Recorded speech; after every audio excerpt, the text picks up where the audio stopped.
So Mashable started off with me in Scotland when I was 19. I founded Mashable, and I just started writing about new stuff on the web. Thought it's a really exciting space. Seemed to gain traction. Lots of other people were interested, and maybe a year later we took on our first employee, which was Kristen Nicole. What year was this? So I started it in August 2005. So kind of late 2006 we took on Kristen Nicole. Then we scaled right up. I think we're up to about 11 full-time now. 10 part-time, and we're adding more and more West Coast people. And it's just really taken off. The ad revenue started rolling in after about a year, and I thought, hey, I really got to go with this. I really got to grab this opportunity. And it's been a whirlwind since then. Tell us about sort of the editorial scope, in a sense, how it started out, how it's evolving, and kind of where it's going. Editorial scope. Well, I mean, we've always been about covering startups, and also covering, what Google, Yahoo, MySpace, Facebook are doing.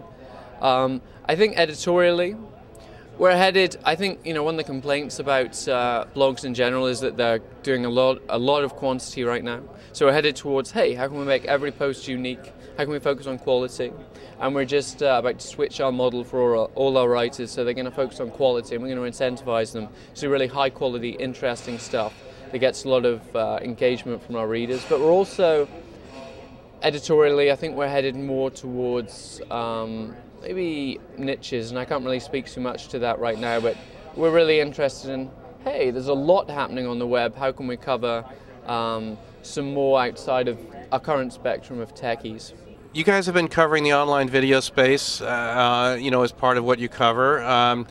What do you think is interesting and sort of, bubbling up in terms of the way people find, consume, download, share, create, and that's what this conference is about. What are some of your thoughts about what's developing now? Beat TV's bubbling up, isn't it? It Beat is. TV. Apart from Beat TV, well, there's not much else besides BTV. I wouldn't think so. Yeah. There is Quick.com, which is very, very exciting. I was just meeting Bhaskar from Quick today, and they're doing some really interesting things, live video streaming. I mean, their competitors, we should probably mention, people like Flixwagon. The live streaming trend is really, really interesting. So that's on a Nokia N95. You can basically whip out your N95 and just start streaming. I've got one here. Just be streaming live on the web instantly. Mm-hmm. That's really interesting to me. Ustream is pretty interesting. They're doing live streaming, not so much on the mobile side, more on the webcam side. I think all the live video stuff is what's really exciting for me right now. Mm-hmm. I mean, there's obviously YouTube and what they're doing. There's obviously licensing and all these lawsuits that are bound to go on when people start showing music videos and things. But I think live streaming is what's really got me excited right now. Quick.com, Flixwagon, got to be live video on the web. Are you able to grow this business and do everything you're doing based on cash flow? Have you raised money? Will you raise money? Tell us a little bit about that. We have not raised money. We're completely self-funded. We're profitable. We always have been.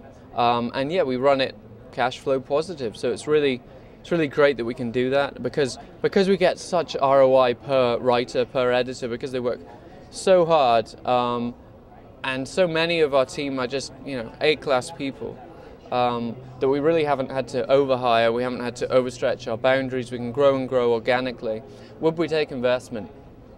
That's a good question. I think we would take investment, but not solely for the money. I mean, we have a 1-year game plan. Maybe if we took investment, we could cut that down to a 6-month game plan, or even a 3-month game plan, if we had that much cash in the bank. But I think the reason we would take investment is if the investor was someone who could add a lot of value, who could add a lot of knowledge, who could add some piece that we don't have, which might be experience in the space.